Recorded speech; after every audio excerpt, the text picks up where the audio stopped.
있는지 그건 좀 살펴봐야 될 것 같아요. 어떤 내용이 나왔습니까? 네, 이번에 이제 결국에 주요 내용을 살펴보면은 이제 화석 연료 사용 확대와 그리고 석탄과 원자력 발전소의 운영을 이제 계속해서 좀 지속할 수 있도록 하는 행정명령입니다. 원래는 이제 올해 한 42개 정도의 석탄 발전소가 운영을 그만두고 폐쇄될 예정이었는데 이번 행정명령으로 인해서 운영이 좀 지속될 수 있게 되었고요. 특히나 이제 석탄을 좀 주요 광물로 지정했다는 측면에서 이번 행정명령은 결국 이제 석탄의 중요성이 좀 더 커진다는 측면까지 살펴보시면 좋을 것 같습니다.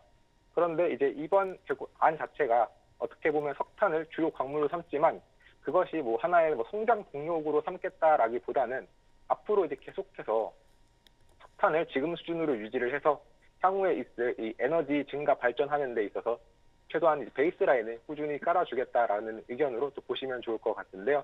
다만 이제 이번 내용과 관련해서 이 트럼프 대통령이 정말 좀 강경하게 그래도 대응을 하려고 했던 것은 이 법무부를 통해서 만약에 특정 주가 반석탄 정책을 추진하게 되면은 좀 헌법적인 대응을 하도록 이렇게 지시를 했었기 때문에 분명히 석탄 이제 향후 트럼프 정부에서 여전히 좀 주요한 광물로서는 남을 것 같습니다.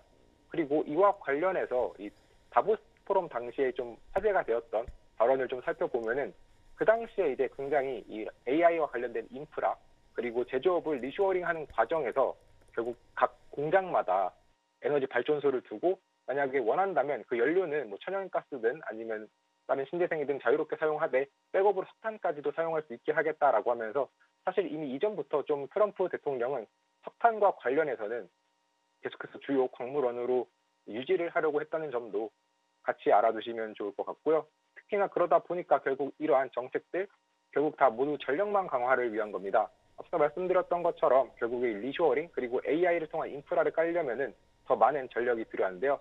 그렇지만 이제 석탄 발전소를 줄이면서 AI 나머지 인프라 발전소 뭐 원전이든 천연가스 발전소 등 이것들을 추가로 지으면서 계속해서 전력망 전체 사이즈를 키우기에는 발전소를 짓는데 굉장히 좀 시간이 오래 걸리고 그러다 보니까 현재 있는 발전소들을 계속해서 유지를 할 수밖에 없는 상황에 놓여 있습니다.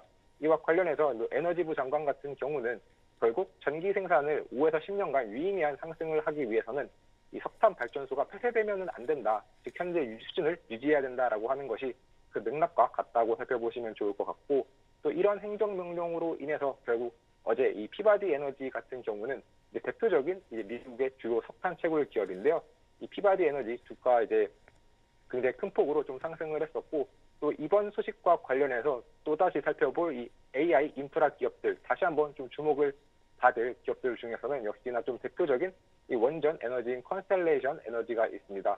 이 앞서 말씀드렸던 이 행정명령에는 석탄과 원자력 발전소의 이 운영을 지속할 수 있도록 하는 것이 포함되어 있기 때문에 결국에 이 다시 한번 좀 원전 재가동 규제가 좀 완화될 것으로 기대되며 특히나 이 컨스텔레이션 에너지는 이 쓰리마일 섬에 이 원전을 가지고 있고 이것을 좀 재가동하려고 하는데요. 이 재가동 시기가 사실 더 빨라지게 된다면 컨스텔레이션 에너지 입장에서도 굉장히 큰 수익이 더 기대가 되기 때문에 같이 살펴보시면 좋을 것 같고 또 결국에 이 미국의 전반적인 에너지 그리드망의 핵심 기업 중에 하나는 이 GE 버너바입니다.